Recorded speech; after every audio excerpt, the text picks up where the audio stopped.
Good morning, Western Conservative Summit. I have to ask you a question. What were you doing at age 16? Entering your junior year of high school, getting your driver's license, perhaps even dating your high school sweetheart? Well, Ben Shapiro was beginning his bachelor's degree at UCLA. He finished summa cum laude and went on to graduate from Harvard Law School. In the words of Glenn Beck, Ben is a warrior for conservatism against those who use fear and intimidation to stifle honest debate. When he is not standing up to liberals like Piers Morgan on TV or appearing regularly on major news outlets, Ben is a senior fellow at the David Horowitz Freedom Center, editor-at-large for Breitbart News, and editor-in-chief of truthrevolt.org. Ben hosts 2 daily radio shows, one in Los Angeles and one in Seattle, and has written several award-winning books on liberal bias in the media. He is married and has a beautiful 6-month-old daughter. Ladies and gentlemen, please welcome the man, Ben Shapiro.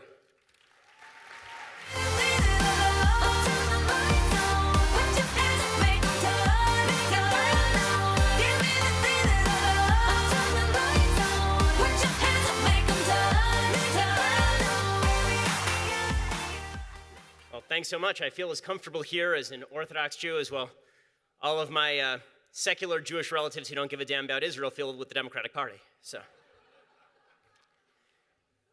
the title of the speech is Why Freedom Succeeds and Collectivism Fails.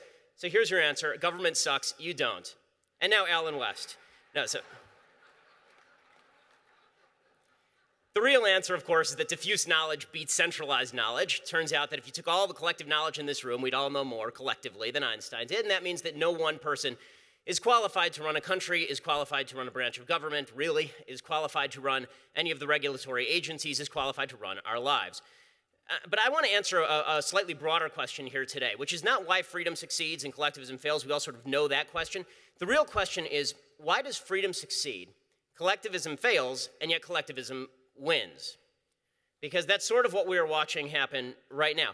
Like, there's no doubt that freedom succeeds and collectivism fails. When my great-grandfather came over to the United States in 1921 from Russia, he spoke no English, he didn't have any money.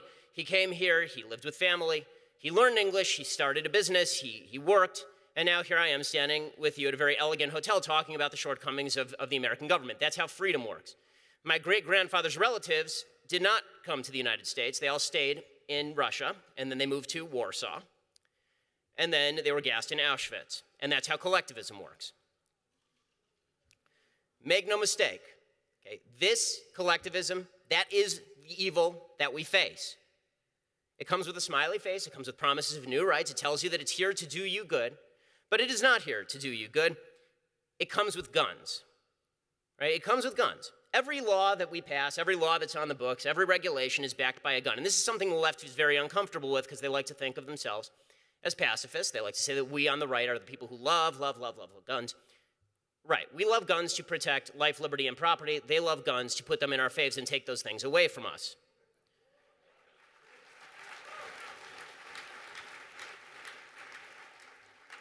Every law, in the end, is backed by a gun, which is why if you're a florist and you're trying to mind your own business and you feel that, for example, as a religious person, you don't feel that it's your responsibility or you feel it would actually be a sin for you to participate in a same-sex wedding, they will come and they will try and shut down your business. And then if you refuse to shut down your business, then they will fine you. And if you refuse to pay the fine, then they will send men with guns to get you. And if you resist, they will shoot you. Every law at the end of the day is backed by a gun, which is why we have to be so careful as to what kind of power we give to government in the first place. Now, this is not to be anarchist. Some laws require the use of guns, invasions of life, liberty, and property. These require the use of guns. But people who believe that are not collectivists. Those are individualists. Collectivists believe in the use of the gun all the time. They are addicted to the gun. And they are addicted to them having guns and you not having guns. Individualists, look, we want to protect ourselves. Collectivists want to take things away from us. So here's the question. With our long history of collectivism failing and freedom winning, why is it that collectivism actually wins? And the answer is actually pretty simple. Collectivism wins because we don't think it's evil. We don't think it's evil. And we don't think that evil is possible in a place like the United States. See, evil is for guys with funny haircuts and little mustaches who speak in German. And evil is for people who play polo with goats' heads and then go and perform female genital mutilation on their daughters. Right? Evil is far away from us. Evil is something that's not, it's not us, it's not here. And the people here who are promoting collectivism, they're not evil, they're good guys. See, they believe in the Declaration, they believe in the Constitution, they believe in their families, they're nice people. They all have all the best intentions, all the best intentions. They're just incompetent. They're just not good at what they do. Right? They just have the wrong ideas. And here's the thing. It's easy for the collectivists to make this case in the absence of any countervailing force. If we don't shout out, then it's easy for them to make this case because they'll tell you what kind of wonderful intentions they have. See, their intention in being collectivists is to shut you down, and of course you are a bunch of racist, sexist, bigot, homophobes who hate the poor. And that's why we need collective power, because as individuals, you're all bad folks. You're all bad people. Collectivism is only justified to protect our rights, and if the rights aren't threatened by individuals, then there's no justification for the collectivists. So that's why they have to say that we are the violation of rights. We are the rights violators. Right? We're the bad guys, they're the good guys. So it's time for us to recognize, for just a moment, what collectivists are. And they are emissaries of an evil ideology. And we have to call it by its name. It is evil. It is not decency. It is not well-intentioned. It is evil.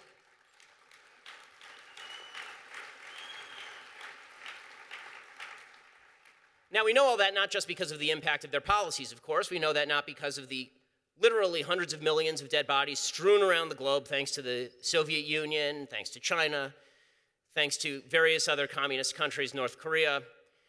We know that also not because of the crushing poverty that the collectivists have produced in places across the globe today, ranging from South America to Africa to Asia to Detroit. Right? We know that it's not just evil because of what collectivism does, it's evil because of what collectivism intends to do.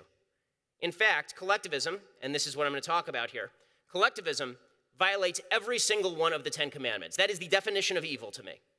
If you violate even one of the 10 Commandments, you're in trouble. You violate all 10, and you're in serious, particularly with God.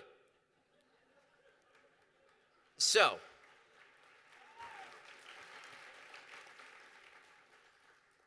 I'm a fan of the 10 Commandments, as the Yarmulke attests. It's a well-written document. You know, it's got style. It's got grace. It's really well done. Well played, God. And so I want to go through these because I think it's important for folks to understand why collectivism wins and what the threat of collectivism is, and we need to speak about these things in moral terms. See, the big problem that we have here with the sirloin crowd is that all of us who like sirloin like to discuss things in measured tones. See, this is a hobby to us. We all have jobs. We all have families. We all have lives. We all have things that we would rather do than talk about the folks on the other side or even talk with the folks on the other side. And so we like to attribute to them all the best intentions. We like to attribute to them that they think right because we know these folks. And many of them don't know what they're talking about. Many of them are just ignorant. But the reality is that when you're polite, you lose. When you're polite, you lose. Mitt Romney learned this in 2012. Mitt Romney spent his entire campaign explaining to the American people that Barack Obama was a very, very nice guy who believed in the Declaration of Independence and the Constitution of the United States. He just sucked at his job. And Barack Obama spent the entire campaign saying that Mitt Romney strapped dogs to the roof of cars, wanted to put you all back in chains, had binders full of women because he hated women, and specifically fired a guy just so that his wife would 6 years later die of cancer without insurance. Is it any wonder that Mitt Romney loses that race? Because most Americans who are busy watching American Idol are going to tune in for the last 5 minutes of the race, and what they're going to accept is this particular narrative, right? Good guy, bad manager versus Darth Vader. So let's speak the truth for just a moment. I know it makes some folks uncomfortable because, the truth always makes some folks uncomfortable. Let's go through the 10 Commandments and explain how it is that collectivism is a threat to each and every one of the 10 Commandments. First of all, the first commandment, I'm the Lord thy God who brought you out of Egypt, out of the land of bondage. This is fundamental opposition to collectivism. If we're all individuals created in the image of God, we're special and precious, and that means that no one gets to invade our rights just because they think that they are superior to us. Our rights, it turns out that they matter more than the government. For 3 millennia, for the Jewish people, and for more than 2 centuries in America, the working theory has been that if you tell me that I am supposed to respect God above government, you will meet me at my door with a gun. And guess what? Millions of people have died for their God, and I promise you this, I will go to jail, I will pick up a gun before the government of the United States tells me I'm supposed to violate my religious precepts.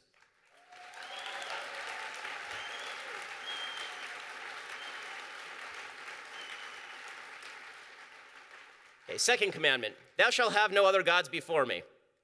not government, and not fairness, not a certain someone. A certain someone about whom his wife said, quote, "Our souls are broken in this nation and he can heal you," or "He will never allow you to go back to your lives as usual, uninvolved, uninformed." I was at the 2012 DNC, which was one of the scariest experiences of my life. And when I was at the DNC, it actually was a frightening experience because it was a cult-like atmosphere. You went to for those who were at the DNC, I'm glad you made it out alive. Congratulations.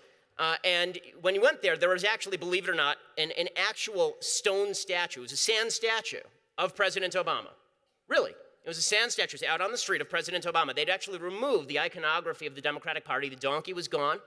Right, there was no donkey anywhere to be found. It was all Barack Obama's face, or that supremely creepy icon, the Obama icon with the red O and then the blue people underneath, or maybe it was a blue O and the red people underneath, whatever it was. And it had been completely substituted. There was an idolatrous worship of the president, something that I'd never seen in American politics. Now, we on the right, we like Ronald Reagan, but it turns out that when we go to bed at night, we don't light a little candle in our closet for him. We understand that Ronald Reagan was a human being who did some incredibly wonderful things and also did some stuff that wasn't so great. Folks on the left don't think like that. Collectivists can't afford to think like that. Collectivists have to think in terms of idols. They have to worship something because that's how human beings are made. We are made to worship something, and it's either going to be God or it's going to be government or it's going to be an idol.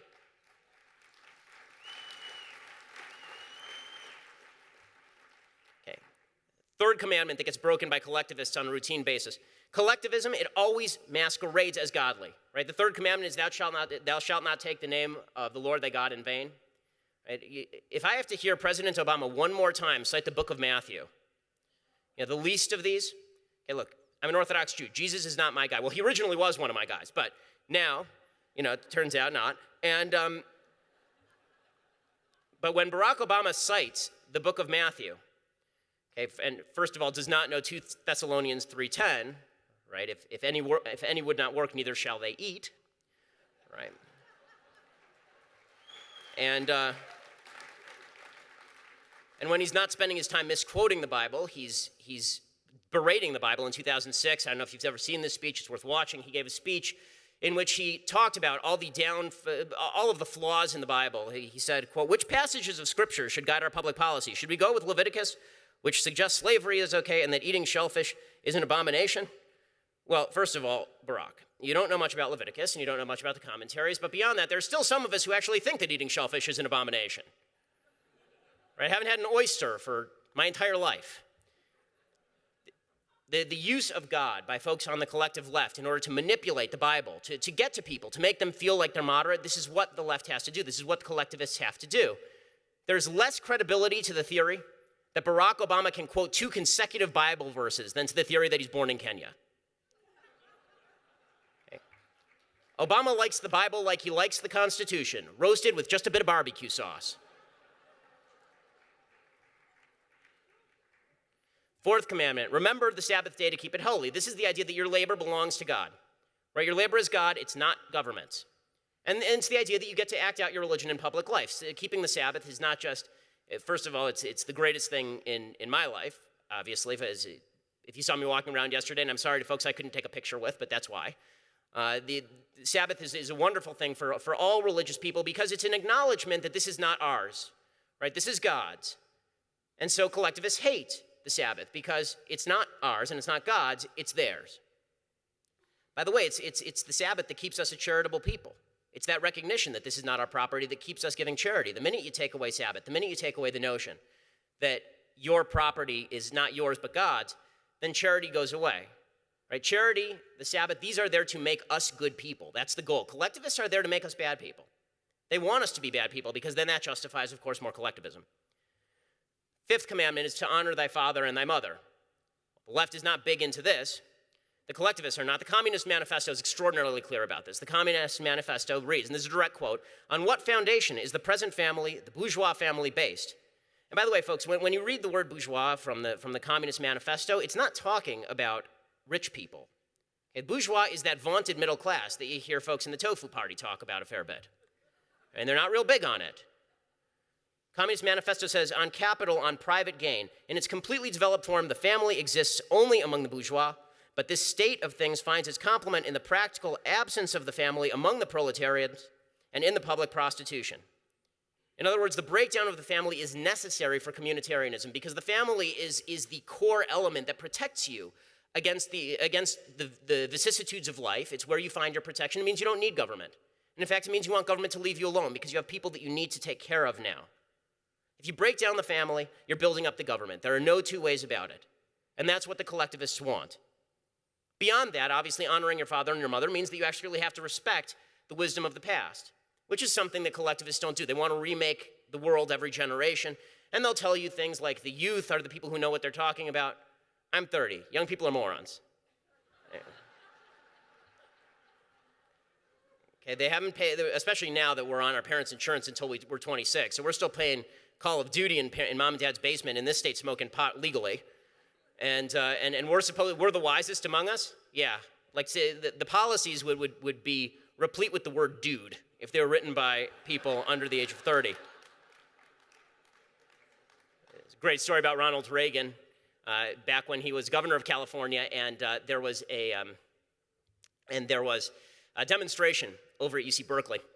And he went down to deal with the demonstration. He was speaking down there, and some hippie kid comes up to him as he's driving away in his limo, in his motorcade, and holds up a sign that says, "We are the future." And Reagan grabs a piece of paper and he writes something down. He holds up to the window and it says, "I'll sell my bonds."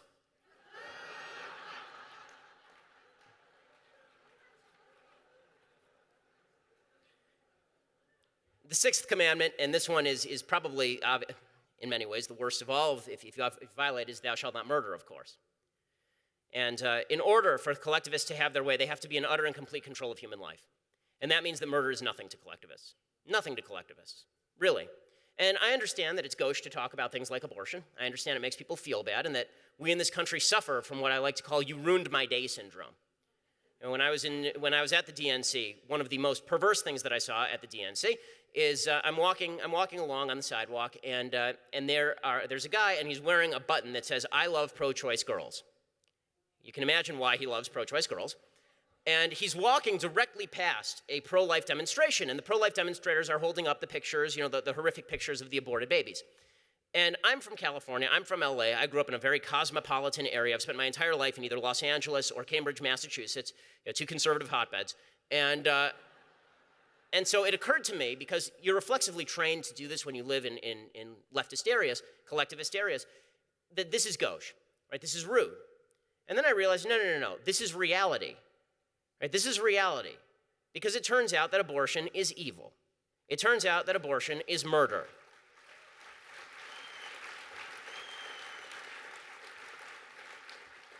And collectivists have to demean the value of human life so that everybody just becomes a scrambled egg in the omelet that they're cooking. So it does not matter if people abort their babies. It doesn't matter. In fact, it's an affirmative good, and you're depriving people of a right. Because guess who gets to define life? The government gets to define life. And you personally, based on how you feel that day, get to define what is or is not a human life. Which, by the way, is exactly the same argument that slaveholders in the 1850s made on a routine basis, that they get to define what constitutes property and what constitutes human life. You do not get to decide what constitutes human life. God did it, and it's pretty clear.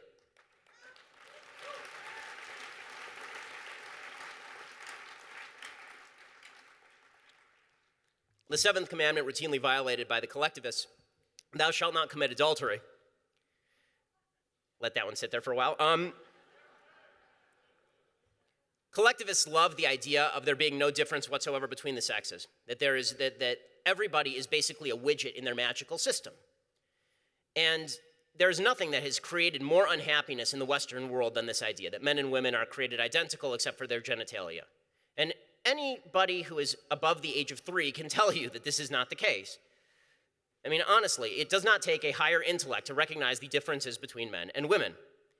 But by eviscerating those differences, by pretending that those differences do not matter and that those differences are in fact dangerous and that those have to be put away, what you're doing is you're undermining any possibility of a viable relationship between a man and a woman. Adultery means nothing for the collectivist, because sex means nothing to the collectivist, because family means nothing to the collectivist, because in the end, commitment doesn't mean anything to the collectivist. Because when you're pursuing utopia, everything is just either a tool or an obstacle.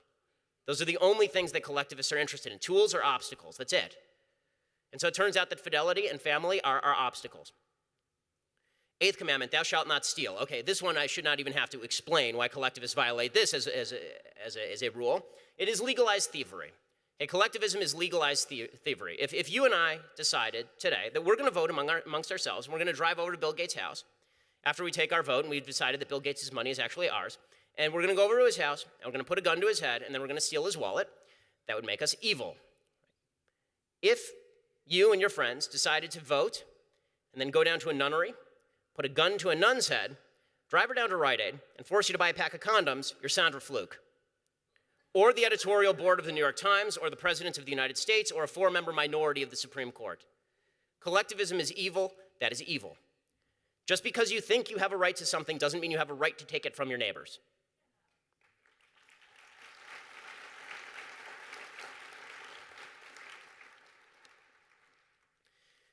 Ninth commandment, thou shalt not bear false witness against thy neighbor. Lies mean nothing to collectivists. Truth is not of value. Dennis Prager has said this. To the left, truth is not of value, and he's exactly right.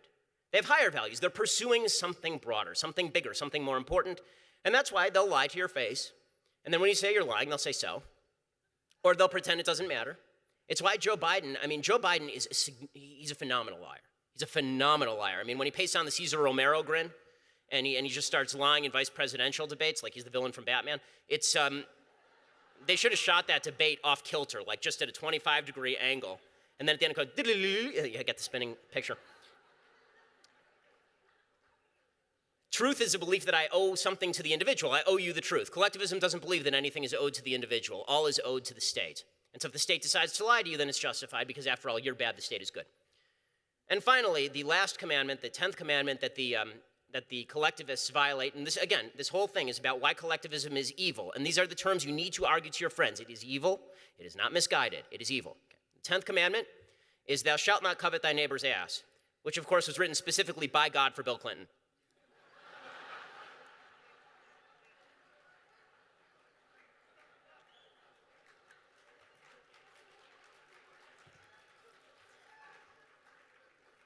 Collectivism, this is the one that collectivism violates most of all. It's inherently based on jealousy. It's based on the idea that your neighbor's property is yours. So what's interesting is that in Judaism, there are a bunch of commentaries on this particular commandment, and it says that you're allowed to say about your neighbor, that guy's got a really nice car, I'd like a car like that. What you're not allowed to do is you're not allowed to say, I'd like that car. Right? Jealousy is the root of everything that the collectivists believe. Right? This is why when you hear about income inequality, it's nonsense. Okay, they don't care about the poor. In fact, they want the poor to stay poor so they can talk about income inequality. They want the poor to be poor. They want more poor people. When they say that there's a war on poverty, well, the right side is winning according to them, and it's poverty. Income inequality is an affirmative good for the folks who argue against income inequality, because the truth is that income inequality is the stupidest argument in the world. If everybody's getting richer, why do you care what your neighbor has? I would rather live in the really, really nice house next to Bill Gates and have a lot of income inequality with Bill Gates than be income equal in Detroit.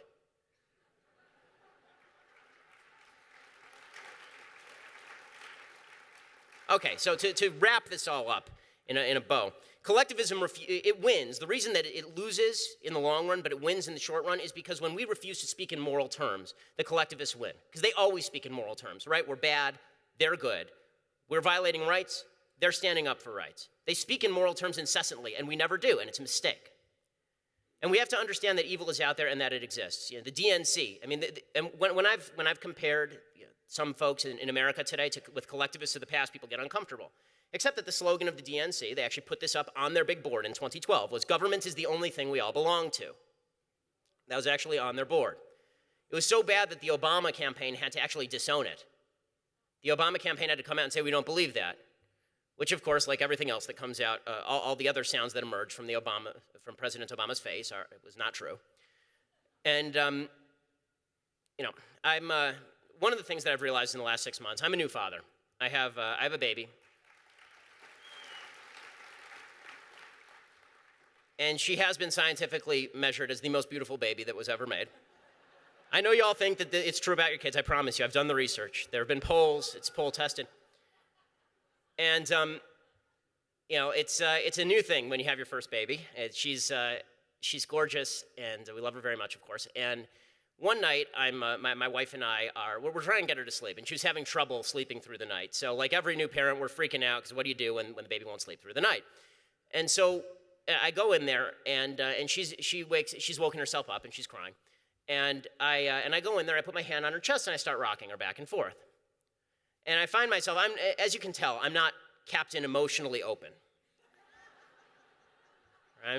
I've never been given a sensitivity award.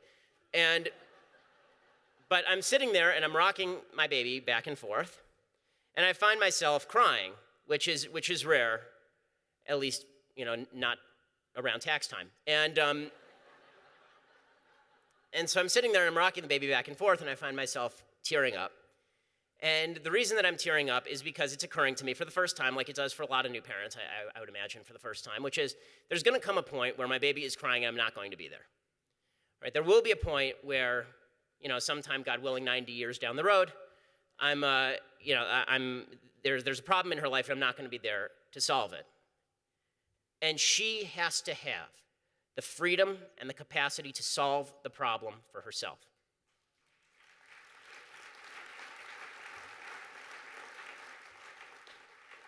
Evil enervates us.